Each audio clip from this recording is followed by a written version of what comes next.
Mesdames et messieurs, bienvenue à ce nouveau numéro de votre magazine ActuBuzz qui va revenir essentiellement autour des deux principaux thèmes. D'abord, Covid-2019, cette pandémie qui décime l'humanité. On parle de plus de 30 cas ici à Kinshasa.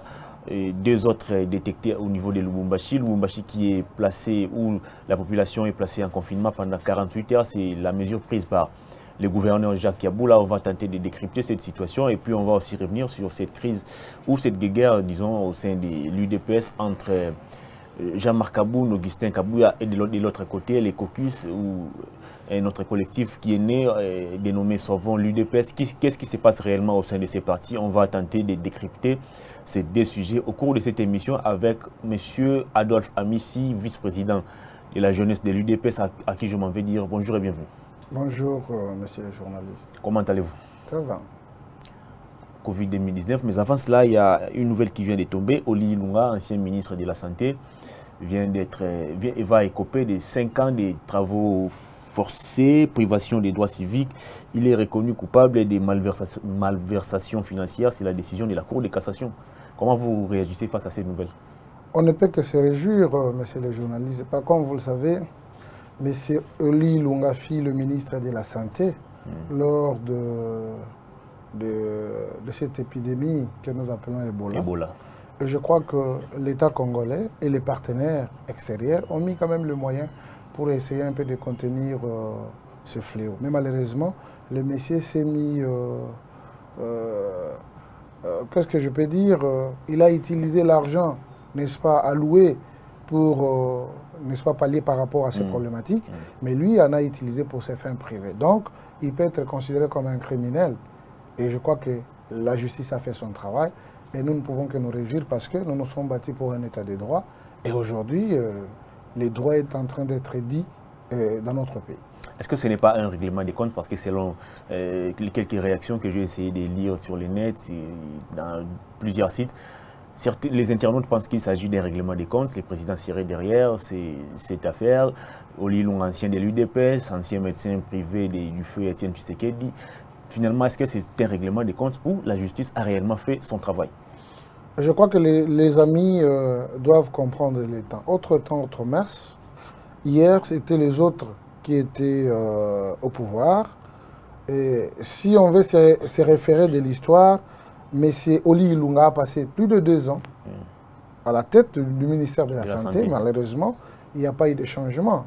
Mais avec l'avènement de l'alternance, vous allez constater qu'il y a un digne fils, Mouyembe Tanfou, qui a été promu par le chef de l'État, n'est-ce pas, en lui octroyant, n'est-ce pas, la charge d'être coordonnateur de cette épidémie. Et nous avons eu les résultats. Aujourd'hui, on lui a encore réitéré, n'est-ce pas, cette même confiance pour qu'il coordonne cette pandémie de Covid-19. Et donc, ce n'est pas de l'acharnement comme certains veulent le dire, mais nous pensons que le droit a été dit et je crois que nous devons laisser à la justice de faire son travail. Très bien, on va parler de l'actualité. Covid-19, l'humanité en tout cas endeuillée, on parle de plus de 15 000 morts, ou près de 15 000 morts disons, plus de 300 000, et je ne sais même plus les chiffres exacts, des personnes contaminées. Ici à Kinshasa, on parle de à peu près 30 personnes contaminées, 2 autres cas à Lubumbashi. Alors finalement, est-ce que le gouvernement aujourd'hui doit-il prendre des mesures anticipatives ou le gouvernement doit rester, attendre que la pandémie puisse évoluer afin de chercher des solutions? Non, nécessaire. D'ailleurs, en posant votre question, vous avez donné une réponse. Le gouvernement doit anticiper. Et c'est pourquoi, et ça se dit toujours, gérer c'est prévoir. Aujourd'hui, tout ce que nous sommes en train de tirer comme conséquence, ça a été par rapport à notre manière d'observer. On pouvait aussi anticiper. Et du fait qu'aujourd'hui, c'est une réalité, malheureusement, il y avait certaines langues, mauvaises langues, n'est-ce pas, de la classe politique qui voulaient, n'est-ce pas, désorienter les débats et mettre les gens à l'abri de cette maladie. Mais heureusement, on a quand même... Celui qui préside au destiné de ce pays, c'est un responsable.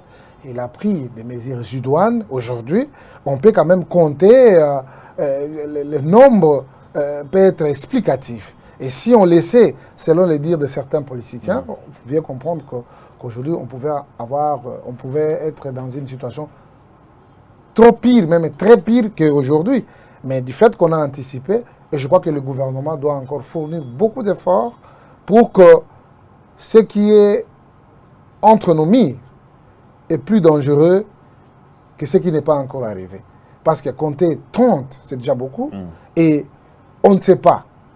Ces gens-là ont été en contact avec certains autres, mais malheureusement, on n'a pas encore mis la main sur les autres là, et je crois qu'on doit aller au-delà des décisions qui ont été prises par son Excellence, Monsieur le Président de la République, même par le responsable de la ville. Nous avons suivi tous le général Kassongo, qui était en réunion avec le docteur Mouyembe, qui était le coordonnateur, et le gouverneur de la ville, qui ont ressorti quand même certaines mesures, n'est-ce pas, pouvant interdire même l'embarquement dans des bus, dans des taxis, dans des motos, bien sûr, mais je crois qu'on peut toujours aller plus que... On peut aller au-delà de ça. Parce que vous savez, avoir cette discipline, et souvent quand on lit les réseaux sociaux, vous allez comprendre qu'avec la discipline, je crois que la Chine a été quand même sauvée de justesse. Mais avec l'indiscipline, l'Europe aujourd'hui est en train, n'est-ce pas, de grincer les dents. Et je crois que nous, avec la non-prise en charge des décisions de nos autorités, ça peut encore noyer l'Afrique. Et donc, nous devons être anticipatifs, nous devons être très regardants et surtout être conscients de ce qui est devant nous, c'est la pandémie de Covid-19. Alors, il y a une sorte de scepticisme dans les chefs des Congolais. Moi, les week-ends, j'ai pratiquement sillonné tout Kinshasa avec ma caméra. On était avec notre caméraman. Quelques Congolais qu'on a trouvés sur terrain, ici à Kinshasa, pensent que les Covid-19, c'est une farce, ce n'est pas une réalité. Ils déplorent même le fait que leurs activités soient fermées pour des raisons qu'eux ignorent. Alors aujourd'hui, il se pose un problème, moi je pense qu'il y a un problème lié à la communication. Qu'est-ce que le gouvernement doit réellement faire aujourd'hui afin de sensibiliser davantage les Congolais qui pensent que Covid-19 c'est une farce, c'est une blague? Moi je pense qu'il faut comprendre les Congolais. Du fait qu'ils ont été ils ont été moboutisés, et kabilisés, double kabilisés, et parfois ils n'ont plus le sens des responsabilités devant eux. Et avec ce scepticisme dont vous faites allusion, je crois, cher ami, c'est un danger, ça va nous noyer. Mais on ne peut pas se fier à ce scepticisme. Mais nous, il faut tout simplement sensibiliser nos compatriotes pour leur dire que le Covid-19, c'est une réalité. Il faut prévenir. Prévenir, c'est anticiper. Anticiper, c'est avoir des gardes, n'est-ce pas, mettre des mesures palliatives, n'est-ce pas, pour essayer un peu de contenir tout ce qui est méfait, n'est-ce pas, de cette maladie. Je crois que nous avons vu, et nous sommes en train de vivre dans le pays des hommes normaux. Les gens sont dépassés. Pour dire quoi, si cela arrivait en Afrique, ça peut être plus pire. Et on a été d'ailleurs avisé pour nous dire, ça peut causer, n'est-ce pas, du tort plus que l'Europe.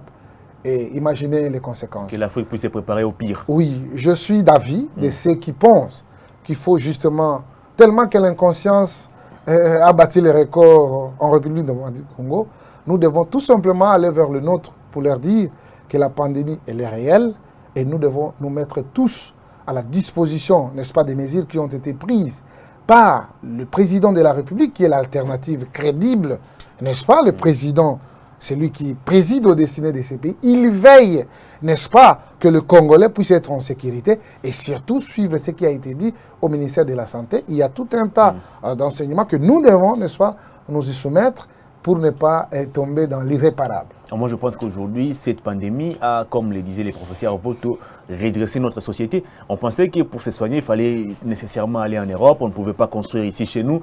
Alors aujourd'hui, que cette pandémie frappe l'humanité tout entière et que même que vous soyez président, ministre, gouverneur, il n'y a plus possibilité de se déplacer, aller se faire soigner en Europe. Est-ce qu'il est temps que le président aujourd'hui puisse penser à une politique sanitaire, je dirais médicale, vraiment efficace? Je crois que nous devons remercier le bon Dieu. Il est le Dieu des temps et des circonstances. Ça peut être une leçon infligée à nos dirigeants, tout comme à tous ceux qui les Africains d'une manière générale. Les Africains d'une manière générale. Parce qu'on ne pouvait pas comprendre. Dans les pays des hommes normaux, où nous voyons il y a grincement des dents, parfois ils cherchent comment ils peuvent atteindre l'Afrique, mais il n'y a plus moyen. Et nous aussi, il n'y a pas moyen qu'on puisse se déplacer parce que là, c'est les catastrophes. On est bloqué. C'est pour leur dire, chez soi, restez chez soi. C'est à nous, n'est-ce pas, de transformer notre société. Et à ce stade, je tiens toujours à me rappeler de se dire de ces grands hommes politiques de notre pays, je cite Etienne Tshisekedi Amulumba, qui à chaque fois disait nous devons créer un prototype d'homme responsable que nous allons léguer à toutes les générations futures. Voilà aujourd'hui. Parce que quand on forme, quand on investit dans l'homme, on sous-entend un bon développement. Et voilà, aujourd'hui, nous sommes en train de décrire beaucoup de choses. Il n'y a pas de conditions sanitaires appropriées. Nous n'avons pas, n'est-ce pas, des infrastructures dignes. Et cela prouve en suffisance que le Congo n'a jamais eu de dirigeants qui pouvaient avoir, n'est-ce pas, les soucis de ce peuple. Mais aujourd'hui, je pense avec l'alternative crédible, son Excellence, Monsieur le Président de la République, nous allons tant soit peu pallier à certains problèmes qui, d'ailleurs, à son temps, n'a jamais eu, n'est-ce pas, un accent à nos dirigeants, mais à travers lui, les gens comprendront que nous avons une bénédiction en République démocratique du Congo. Parce qu'aujourd'hui, nous avons cinquantenaire, nous avons hôpital général, nous avons... Mais on n'a pas des instruments appropriés, n'est-ce pas, pour pallier au pur. Mais nous pensons avec le bon Dieu, nous allons pallier. Ça ne sera pas comme les prophètes de Malheur qui nous disent non, l'Afrique sera le pire. Non. Nous, on va d'ailleurs infliger une leçon à l'Europe pour leur dire, ici chez nous, nous ne pouvons jamais obtempérer à une maladie injuste, parfois fabriquée par les Blancs, et que les retombées puissent être à notre faveur. Je dis non. Et Dieu le Père va inspirer les Africains et nous aurons des solutions idoines par rapport à ces problèmes. Alors il y a un autre fait qui a suscité en tout cas une polémique au sein de l'opinion. Le gouvernement qui vient de décaisser 1,8 million, je crois, quelque chose comme ça, pour lutter contre cette pandémie. Alors qu'il y a quelques jours ici, un ministre avait proposé 6 millions pour que les gens puissent se divertir, boire et fêter la 1 de l'alternance. Comment vous réagissez face à cette proposition? Bon, nous pensons qu'on doit être cohérent. On ne peut que dépendre de ce que nous avons. On peut minimiser les 1,8 million, n'est-ce pas, en termes de nombre, mais ça peut être représentatif en tant que nombre, en tant que montant. Nous pensons que c'était un projet à son temps. Et moi qui vous parle à Messi, j'ai été au créneau pour dire non. Nous, on s'est battu pour le peuple d'abord. Et pour nous, on dit le peuple d'abord n'est pas un slogan. Le peuple d'abord, c'est un mot d'ordre que tout le monde doit se rallier, n'est-ce pas, pour répondre positivement aux aspirations de notre peuple. Et nous avons eu gain de cause. Mais selon les explications, il nous avait dit que ce n'était pas le cas. Il y avait des partenaires, il y avait des gens qui pouvaient amener l'argent et atteindre ce montant. C'est pourquoi on veut... pas nous ramener non, ces 6 aujourd'hui maintenant, lutter contre cette pandémie.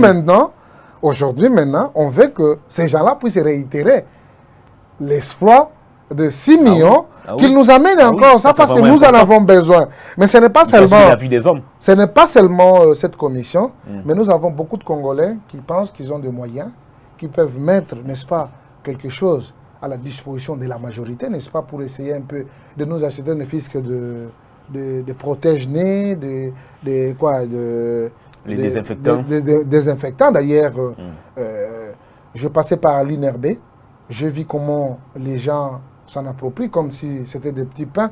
Mais je crois que pour une action du gouvernement, donner ça aux Congolais gratuitement, ça peut être quand même quelque chose de louable. Nous avons vu à travers le monde, il y a quand même des décisions qui vont au-delà, n'est-ce pas, pour essayer un peu de laisser que les gens ne payent pas de maison, l'électricité, l'eau, l'Internet. Je crois que de telles mesures doivent être aussi accompagnées chez nous parce que nous avons des réseaux de communication. Parce qu'être confiné, parce que je sens que nous allons petit à petit dans cette décision. Et quand quelqu'un est à la maison, il n'a rien à faire. Comment on peut emboîter les pas de la France, des États-Unis, alors que si vous avez suivi, je ne sais pas moi, la communication faite par les DG de la Régie des eaux, disant que la Régie des eaux ne sera pas en mesure de servir ou de desservir la population en eau, il faut aller 1 heure pour aller chercher de l'eau. Est-ce que ce n'est pas quand même irresponsable? Celui-là aussi, c'est quelqu'un à jeter en prison. Il a menti ici pour dire si l'État ne donnait pas, si c'est 5 millions, si c'est combien, ils ne seront pas en mesure de pouvoir fournir de l'eau. Mais quand on leur avait donné ça, quelle est la suite? Il n'y a pas d'eau. Et ils continuent toujours à réitérer les mêmes gestes. C'est quelqu'un à jeter en prison. Et voilà l'importance de pouvoir changer Et de aujourd'hui, mandataire. au moment où la crise persiste, lui, il sort pour dire que non, la régie des eaux ne sera pas en mesure de servir la population. C'est une déclaration non appropriée, parce que ça va encore créer la psychose à la population, or qu'elle est appelée à rester à la maison. En restant à la maison, il faut avoir quand même de l'eau pour se laver, pour boire, même si on n'a pas à manger. Mais un responsable de la régie des eaux qui vous dit non, nous, on ne sera pas à mesure. En tout cas, il faut tirer toutes les conséquences possibles. Avec de tels dirigeants, je crois que ce sont des dirigeants aussi périmés.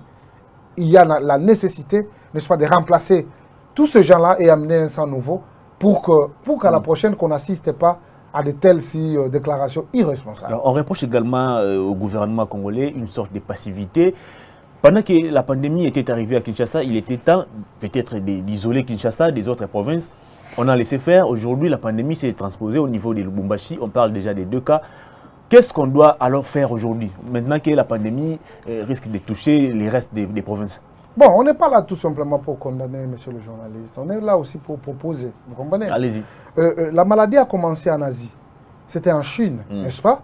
Mais ça a traversé les frontières comment? Or que ces gens-là ont des instruments appropriés pour essayer un peu de bloquer ça. Ça a été prévu que cela devrait être fait. Vous comprenez? C'est à nous maintenant de trouver des solutions idoines. Parmi tant d'autres, il faut d'ailleurs féliciter le gouvernement de la ville, le gouvernement de la République, qui a pu, n'est-ce pas, quand même détecter, parce qu'il pouvait aussi détecter en retard et tomber sur le premier cas qui a été considéré comme une farce, des aventures, les gens qui cherchent l'argent. Et je crois que le nombre s'est alourdi et aujourd'hui, on a ce qu'on a. Et donc, mettons-nous à la disposition de ceux qui ont de la matière. Que tout le monde ne devienne pas docteur, médecin ou quoi. Que si tu es mécanicien, occupe-toi de la mécanique. Reste au garage. Et si vous voulez apprendre, n'est-ce pas, demander aux médecins qui peuvent aussi vous fournir des informations. Si leur véhicule tombe en panne, je crois qu'ils peuvent recourir à vous et que chacun puisse respecter quand même ce que l'autre a pu donner son temps à l'université ou dans une formation. Mais si nous tous, nous voulons nous diluer au corps médical, je crois que ça sera un fiasco. Laissons les gens appropriés faire leur travail. Très bien. Au début de cette émission, j'ai parlé du problème lié au déficit communicationnel. Oui. On reproche au ministre de la Santé de communiquer de manière imprécise. On ne sait pas où fixer l'opinion. Les gens qui sont contaminés se trouvent où finalement. Et puis, il y a aussi un autre ministère qui est pointé du doigt, c'est celui de la communication. Vous avez vu les messages, non, coronavirus, fatigue. Est-ce que le coronavirus, c'est une question personnelle du président de la République ou c'est un problème qui concerne les Congo d'une manière générale? On fustige au ministre Jolino Makelele de ne pas maîtriser la communication en tout cas. Merci beaucoup par rapport au constat de nos compatriotes qui peut paraître fondé pour dire... Monsieur le ministre, si on vous reproche que vous communiquez très mal, monsieur le ministre de la Santé, bon. Il y a RTNC, mais le ministre préfère toujours le seul veut que la population veut, n'est-ce pas, de s'adresser avec précision et qu'il puisse avoir des informations venant de vous. Donc c'est une interpellation, donc ça ne m'engage pas. Moi aussi, je lui demande s'il aura le temps ou ses services auront le temps. Il y a la RTNC qui est là, il ne peut pas tout le temps nous écrire sur Twitter. Ce n'est pas tout le monde qui accède là. Si vous aurez le temps de nous suivre, essayez un peu de communiquer brièvement, avec des détails, que les gens, à partir de vous, puissent prendre des leçons. On ne sait pas où se trouvent ces gens, les 30 cas. Des leçons appropriées, n'est-ce pas, pour la prévention de ces Covid-19. Et donc, monsieur le ministre, vous avez le pain sur la planche pour essayer un peu d'améliorer votre manière de communiquer et remettez-vous à l'ordre et retrouvez les sentiments des Congolais qui veulent que vous puissiez communiquer en bonne et due forme, parce que c'est à vous où ils doivent avoir des éléments. Alors les messages du ministre de la Communication. Alors pour ce qui concerne le ministre de la Communication, moi je considère que c'est un porte-parole qui n'a pas la parole. Il n'a pas de parole, mais on l'a mis comme porte-parole. Je crois qu'on est en train de tirer... Vivement un remaniement. Non, on est en train de tirer toutes les conséquences possibles.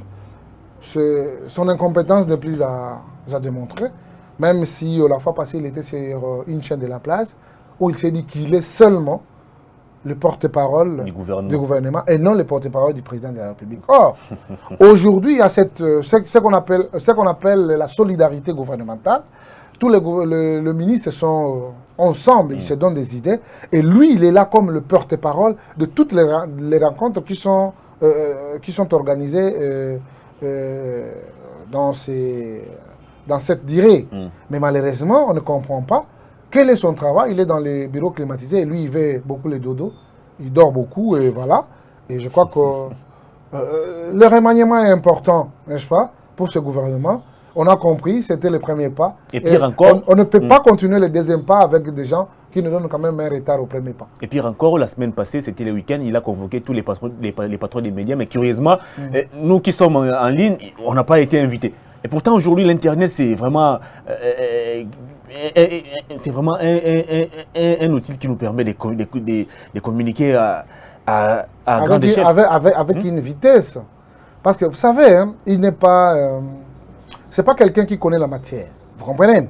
Parce qu'aujourd'hui, l'Internet, c'est le média à une vitesse... on se promène avec ça dans nos téléphones. Inimaginable. Vous comprenez? Ce qui se passe maintenant en France, au même moment, vous en avez ça ici.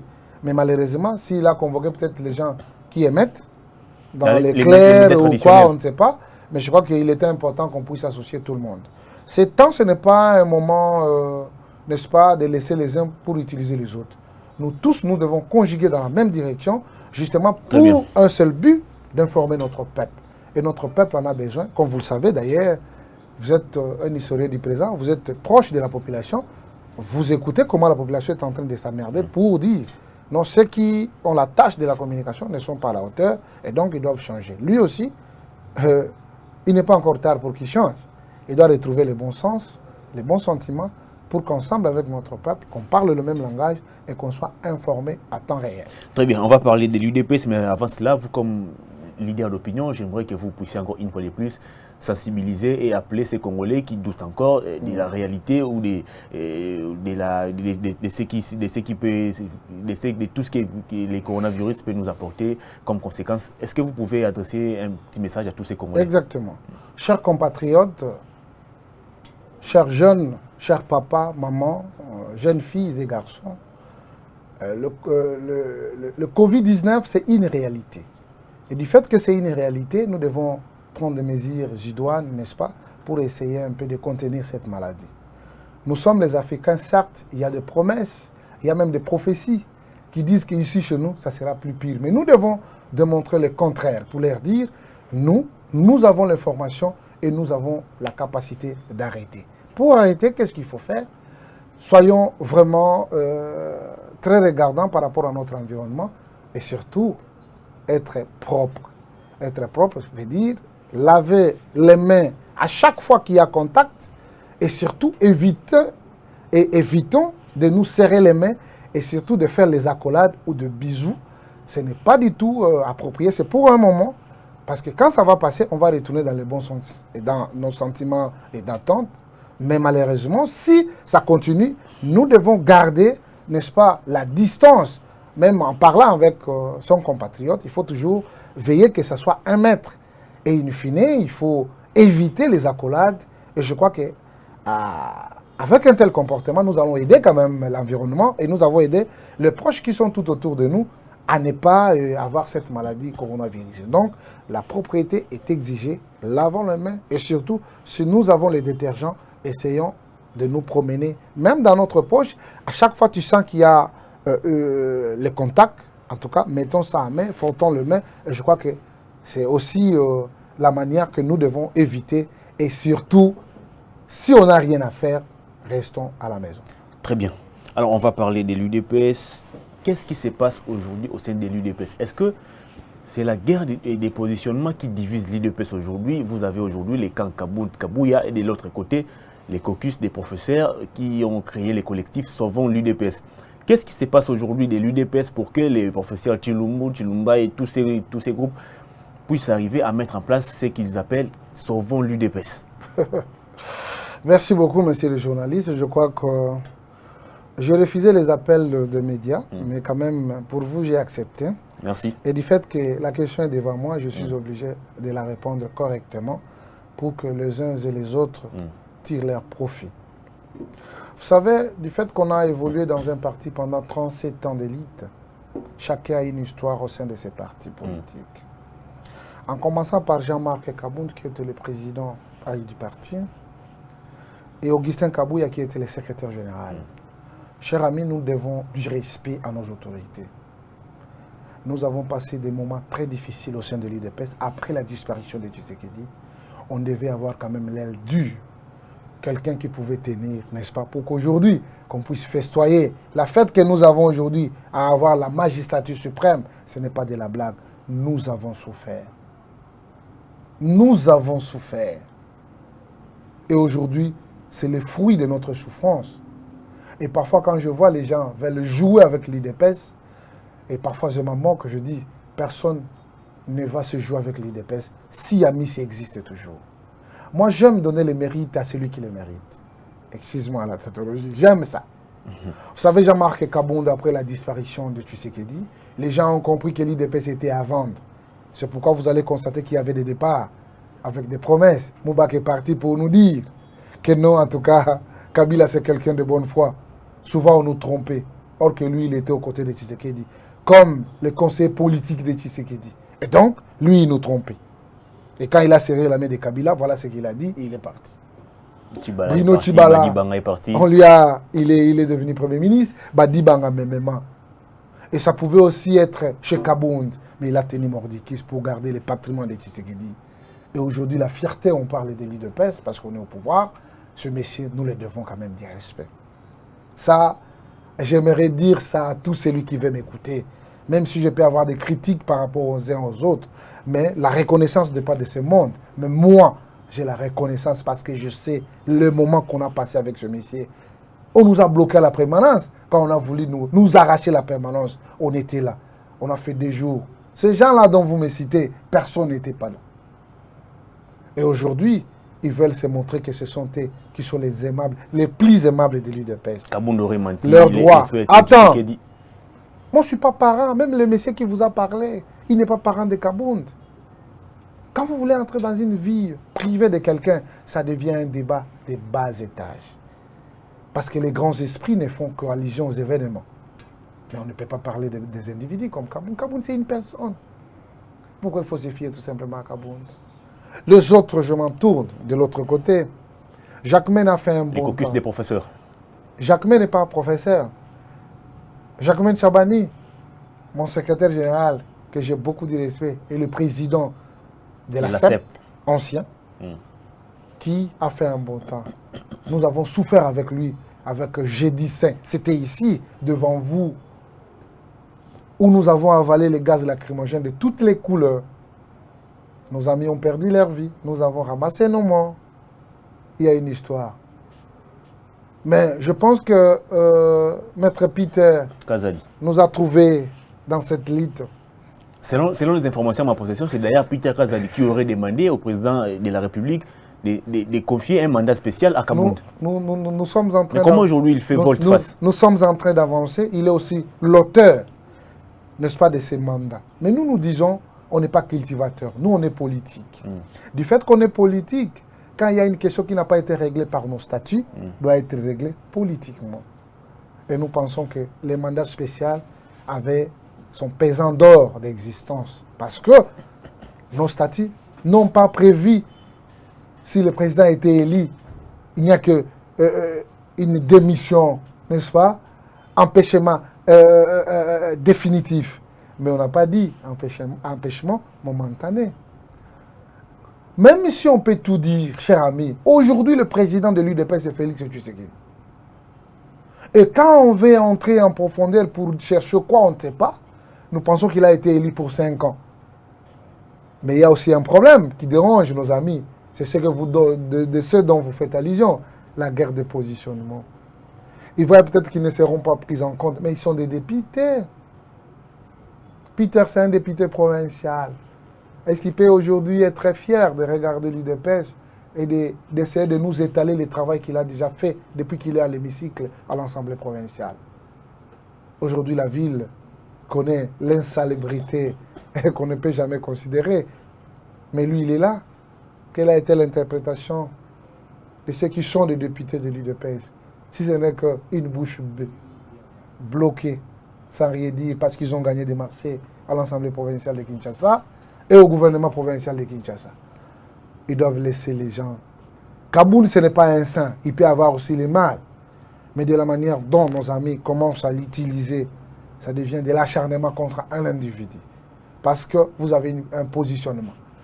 M. Peter Kazadi, il est membre des 100 jours.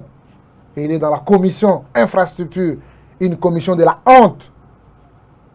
Qui a permis... fait partie de la commission infrastructure des 100 jours du président de la République. Voit ici, saut de moutons, voilà. Des routes inachevées. La manière dont les gens ont utilisé les mots inappropriés, et puis oui, les routes à usage unique, il fait partie. Et aujourd'hui, on veut nous faire voir que ce sont des dernières des leçons. Je crois qu'on doit arrêter. Les généraux n'ont pas encore dit un mot. Et quand ils diront un mot, je crois que ça va être des catastrophes. Et que chacun tire les conséquences de son côté et qu'on respecte quand même cette jeunesse qui a beaucoup donné. Parce que moi, je ne peux pas être d'accord en tant que responsable de la jeunesse que ces gens-là utilisent la jeunesse pour leur faire privé. Aujourd'hui, les jeunes sont emprisonnés. Les jeunes sont dans des hôpitaux. Ceux qui avaient manifesté là? Non, les jeunes, le jour où il y avait des échauffourées, les jeunes ont subi. Les jeunes qui Kabound a qualifiés des voyous. Mais je vous dis la vérité. Je vous dis la vérité, les jeunes souffrent. Ceux qui ont commandité cette histoire, ils sont où? Toujours considérer la jeunesse comme l'escalier. Je suis le responsable, je suis le porte-parole de la jeunesse. Nous disons, ils doivent arrêter. C'est le moment que les vieux doivent se battre, n'est-ce pas, pour que les jeunes aussi se retrouvent. Ce n'est pas que les jeunes puissent être toujours derrière eux, se battre pour qu'eux puissent avoir des positionnements. Vous savez, cher ami, moi j'étais administrateur général de toutes les écoles sources de vie de la ville de Kinshasa et j'avais une bonne rémunération. C'est à cause de la politique que j'ai perdu, n'est-ce pas, mon emploi. C'est parce que j'étais délit de pèse. Mais quand ils font ça, ils croient peut-être que dans la jeunesse, il n'y a pas des intelligences. Moi, je m'en moque. Il y en a. On a sauvé la République. On sauvait toujours ce parti, ce patrimoine. Et je crois que rien ne sera comme avant. Les jeunes vont se réveiller et les jeunes doivent se battre justement pour les intérêts de la jeunesse et non les intérêts d'un groupe de gens dont vous les qualifiez un groupe de professeurs. Ils sont déjà professeurs. Ils ont de l'emploi. N'est-ce pas? Ils peuvent, n'est-ce pas, se suffire de ça. Mais ils sont contre les violations et répétitions de vos statuts par Jean-Marc Kabound. Mais il faut demander celui qui avait érigé cette... celui qui avait... qui était au sommet, n'est-ce pas, du montage de cette... de ces mandats spéciaux. Est-ce qu'il peut se justifier?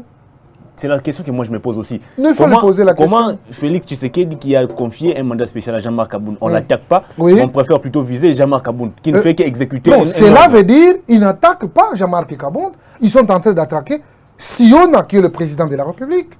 Et nous, on ne peut jamais accepter ça. Il est celui qui porte les aspirations du peuple aujourd'hui. Et quand vous attaquez Kabound, ce n'est pas Kabound qui avait écrit le mandat. Il n'a fait qu'exécuter le mandat lui a été, n'est-ce pas, conféré pour dire, messieurs, vous prenez d'abord ça et vous allez exercer le prérogative de moi qui suis président en entendant mon empêchement. Mais au lieu d'attaquer Félix Tshisekedi, au lieu d'attaquer Kabound, Kabound n'y est pour rien. Mais nous pensons, il y a un arbre qui cache la forêt. C'est ce que vous avez dit à l'entrée d'IG, la guerre de positionnement. Alors on accuse Kabound de prendre les fonds du parti pour financer sa propre structure qu'on appelle décision finale. Kabound qui se promène dans les différentes institutions et prendre les cotisations de vos membres avec un sachet noir. Les fonds ne passent plus à travers votre compte bancaire. Plusieurs griefs reprochés à Jean-Marc Kabound. C'est du mensonge. Kabound ne fait jamais le rente de la récolte. Nous avons le national Tukonabo, nous avons le Viemboui et nous avons les mamans Nsia, si c'est maman Dibakoum. Ils sont à 3 qui font la ronde, n'est-ce pas, de la récolte. Cela est connu chacun. Tout le monde qui a trouvé de l'emploi au nom de l'IDPR. Et l'argent ne passe plus à la banque. Ça, ce sont les déclarations des professeurs Chilumba. Non, non. Vous savez, quand on est responsable et quand on est scientifique de ces rangs-là, on doit éviter à utiliser le mensonge. Parce qu'on peut toujours être contredit à tout moment. C'est pourquoi nous, on évite souvent, quand il y a des émissions, on veut qu'on puisse, n'est-ce pas, c'est contredire avec les aînés, avec l'éducation que ça me gêne. Mais apparemment, si cela sortait de la bouche du professeur Chilombaï, je ne peux qu'avoir le chagrin. Je regrette. Ce n'est pas ça la vérité. Ce qui est important de rappeler aux uns et aux autres est que la rationalité doit être devant de nous tous. L'Union pour la démocratie et le progrès social, quand on dit l'Union, c'est l'ensemble, n'est-ce pas, de beaucoup de tribus, beaucoup de couleurs, n'est-ce pas, qui se mettent ensemble pour réaliser un objectif. L'objectif, c'est quoi? C'est répondre positivement aux aspirations de notre peuple, selon le peuple d'abord, et d'aider. Ce qui revient en partie doit être quand même clair. Les gens doivent voir comment les choses, comment les orientations de fond, comment on affecte ce moyen. Je crois que c'est tout à fait logique. À ça, tout le monde peut réclamer. Mais aller peaufiner des stratégies violentes contre les uns et les autres, or que nous sommes en démocratie, c'est une guerre d'idées. Tu viens avec tes idées, moi je viens avec la contradiction. Si tu sens que je t'ai convaincu, tu ne peux qu'obtempérer et obéir à ce que je t'ai dit, parce que je suis dans la légalité. Et si ce n'est pas le cas, utiliser la violence, je crois que la violence sur toutes ses formes ne peut jamais être encouragée. Et par ici, je vais demander à nos aînés, n'est-ce pas, de laisser la jeunesse tranquille. La jeunesse a beaucoup donné, la jeunesse a besoin, n'est-ce pas, d'accompagner Siona dans toutes les actions. Vous comprenez? Les 100 jours, un fiasco, parce que les membres de l'UDPS n'étaient pas là. Si c'était la jeunesse de l'UDPS, je crois que ça mais Peter Kazadi, c'est... Je dis le membre de l'UDPS était absent. Oh, alors si les enfants de l'UDPS accompagnaient cette action fidèlement et rationnellement, je crois que le résultat... Peter Kazadi n'est pas un membre de votre parti. Je dis les enfants de l'UDPS étaient absents.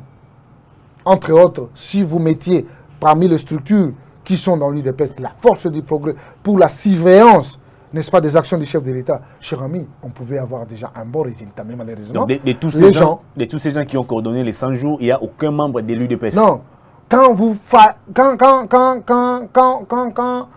on constate que vous avez failli, n'est-ce pas, par rapport à l'entendement du peuple congolais, ce n'est pas ça le résultat de l'UDPS. Et qu'est-ce que vous attendiez pour radier Peter Kazadi? On ne le radie pas, moi je ne le taxe aussi rien. Il est membre du parti, mais j'ai dit, si les enfants de l'UDPS étaient dans l'action de contrôle de ces 100 jours, on ne pouvait pas assister à ce spectacle. Les gens ont abusé de la bonne foi du président de la République et nous disons plus jamais ça. Alors, est-ce qu'aujourd'hui, les vrais problèmes de l'UDPS, ce n'est pas Kabouya et Kabound? Mais mon cher, Kabound a permis qu'on puisse avoir le congrès et qu'on élise le président Félix Tshisekedi. Kabound est resté avec les partis sans pour autant trahir ou avoir le moyen venant de l'autre bord. Il a tenu mordicus. Aujourd'hui, nous avons touché les sommets de la République, c'est-à-dire nous avons gagné la magistrature suprême. Nous avons celui qui préside aux destinées de ces pays, c'est un digne fils de l'UDPS. Je crois que même en prenant ce dont je fais allusion, est-ce qu'on peut jeter de fleurs à Kabound? J'ai dit oui. Après la gestion de la République, il y a beaucoup de spéculations. Par ici aussi, je dois profiter à nos amis d'être calme, n'est-ce pas, de suivre la cour normale des choses. Rien n'est encore fait. Il y a eu la composition du cabinet, il y a eu le gouvernement, il y aura les entreprises. Je crois que petit à petit, on va commencer à embaucher et les gens vont quand même se revêtir de ce comportement du pouvoir. La mutation peut faire défaut, chers journalistes, il faut comprendre. On a eu beaucoup de temps dans l'opposition, nous avons les réflexes d'opposition. Et le pouvoir aussi a ses réalités. Et je crois qu'à ça, je demande à nos amis de mettre de l'eau dans leur vin et de comprendre que petit à petit, on va y arriver. Alors, mais soyons toujours vigilants. L'émission touche déjà sa fin. Alors aujourd'hui, à qui profite cette guerre au sein de votre parti présidentiel? C'est une expression de la démocratie. Personne, alors personne, peut interdire à l'UDPS qui est la contradiction. Nous vous démontrons que nous avons eu les éléments, nous avons eu les enseignements venant de celui qui était la référence politique de l'Afrique, que je cite, Etienne Tshisekedi Amulumba. Et donc, peut-être, c'est la violence qu'on peut condamner. Mais la contradiction chez nous, c'est notre mode de vie. Pourquoi ne pas vous retrouver autour d'une table pour discuter? Au lieu de prôner la violence, saccager les partis, ça c'est quand même marcher sur la mémoire du fait Etienne Tshisekedi. La violence sur toutes ses formes, nous condamnons. Et on ne cessera jamais de les condamner. Quand quelqu'un utilise la violence, apparemment, il n'a pas l'argumentaire devant son adversaire. Nous devons privilégier les débats. nous devons sauvegarder notre unité. La contradiction va toujours exister au sein de la famille, mais qu'on ait l'argumentaire, qu'on ait les éléments, n'est-ce pas, pour atténuer les faits et non pour faire que les choses puissent avancer dans la négativité. Et je pense, avec ce qui s'est passé, tous les camps, tous ceux qui se considèrent des camps peuvent tirer les conséquences possibles. Mais moi, ici, je fais mes analyses en tant que responsable du parti et je pense, un jour, j'aurai n'est-ce pas, la destinée de ces grands partis, je pense. Je peux être peut-être la personne qui fera, n'est-ce pas, l'entrée et la sortie de Tshisekedi, parce que je le pense, en 2028, je dois être candidat de l'UDPS, je dois être président de l'UDPS et candidat président de la République. Donc, je dois prêcher. Tshilombo ne vous laissera jamais. Non, ce sont de très bonnes guerres. S'il sera un adversaire face à Amissi, qu'on se prépare, on a encore le temps. Au lieu de se livrer dans des violences, on doit démontrer de quoi nous sommes capables. Et si on prend la paix, on prend le débat, on prend, n'est-ce pas, la manière de se mettre ensemble comme l'arbre appalable, comme nous sommes des Africains, et je crois que ça doit toujours être au devant de nous pour dire, nous avons notre culture qui nous rassure quelque chose. À chaque fois qu'il y a contradiction, on doit toujours se mettre sur une table et puis c'est dire des vérités. Et après les vérités, nous, on se met ensemble sur les idées et voilà. Vrai ou faux, Kaboundé Kabouya recrute les membres de leur famille pour les embaucher en lieu et place des combattants qui ont connu des gaz, des blessures? Faux. C'est faux. Tout ce qui se raconte à ce sujet est faux. Je dis c'est faux. Ici, même les Kaboundé et les Kabouya tireront aussi les conséquences. Ils ont laissé la liberté aux ministres. Les ministres sont devenus... Et composer les cabinets. Non. Ces ministres ne se reconnaissaient plus au parti. C'est comme s'ils ont gagné, ils avaient fait des tombolas, ou ils ont fait un concours, ou ils ont gagné. Et alors, ils devraient faire ce qu'ils voulaient. Donc, c'est ce qui reflète le retombée de tout ce que les Kaboundé et les Kabouya sont en train de subir. Les ministres n'ont pas obtempéré aux 70% du parti. Or, c'est là et dans tous les partis politiques. Par la bonne foi, ils ont laissé. Et en laissant, ils tirent les conséquences. Et je crois qu'après ici, il y aura le remaniement. Et la deuxième équipe n'aura pas cette chance de la première. Et la première aussi va tirer toutes les conséquences parce que tu ne vas plus revenir à la base. La base a une décision d'aller se taire. Tu dois rester chez toi ad vitam aeternam et personne ne fera plus allusion. Très bien. L'émission est terminée. Une dernière question. Où en sommes-nous avec l'ultimatum des 3 jours donnés à Kaboundé? Va-t-il démissionner? C'est déjà expiré d'ailleurs, il faut le dire. C'était un château construit en carton. Très bien, l'émission est terminée. Alors une dernière rubrique, vous allez regarder cette caméra qui est là devant vous. Un petit message au public et si possible, vos coordonnées à tous ceux qui voudront bien poursuivre les débats avec vous. Merci beaucoup. Nous sommes là. Moi, c'est M. Amissi Maputano. Je suis le vice-président de la jeunesse de l'UDPS en charge de la communication, mobilisation, stratégie et action. Je suis le communicateur du parti. À chaque fois, on nous appelle pour parler au nom du parti et défendre le parti. On a toujours été au rendez-vous. Et tous ceux qui veulent, n'est-ce pas, avoir mes contacts, ils peuvent tout simplement s'adresser à la télévision Buzz. Congo Buzz. Congo Buzz. Et ils en auront tous les contacts possibles. Et à part ça, nous devons aimer la République et nous devons aimer les Congolais. Ça, c'est une leçon qui nous a été infligée par... Etienne Tshisekedi, le père et la référence politique de notre pays, qui nous dit qu'il faut toujours aimer les Congos et les Congolais. Par rapport à la pandémie, je ne cesserai jamais de le dire, protégeons-nous. Il y a Covid-19 qui est une réalité, qui tue. Je crois que je vois le peuple congolais comme je le vois toujours, au lieu que qu'on commence à vous, n'est-ce pas, à vous enterrer sans qu'il y ait la famille autour de vous parce que vous êtes mort de Covid-19. Je crois qu'il y a encore de la manière de mieux faire. Protégeons-nous, lavons les mains, soyons toujours attentifs, évitons les contacts avec nos mains, nos accolades, nos bises, soyons sereins. Et je crois que c'est une petite période qui va passer. Avec la discipline, nous allons, n'est-ce pas, vaincre cette pandémie. Évitons la tétitesse parce que les Congolais vont se faire. Je connais tout. Or, tu me connais. Très bien. Monsieur Adolphe Amissi, merci de votre passage. C'est moi qui vous remercie. Et je remercie aussi les directeurs de cette chaîne, M. Christian Bossembe. Merci. C'est quelqu'un avec qui on a On a passé de bons moments de la contradiction et surtout de la défense de la nation.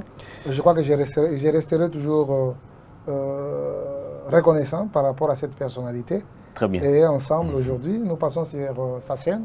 Je crois que ce n'est pas la fin et on passera toujours. Très bien, l'émission est terminée. Merci à M. Adolphe Amissi. Je rappelle qu'il est vice-président de la jeunesse de l'UDPS en charge de la communication. Merci également à toute l'équipe technique des Congo Buzz, Omo, Néhémie, Gaël, Jacob. Au revoir d'ici là, portez-vous bien.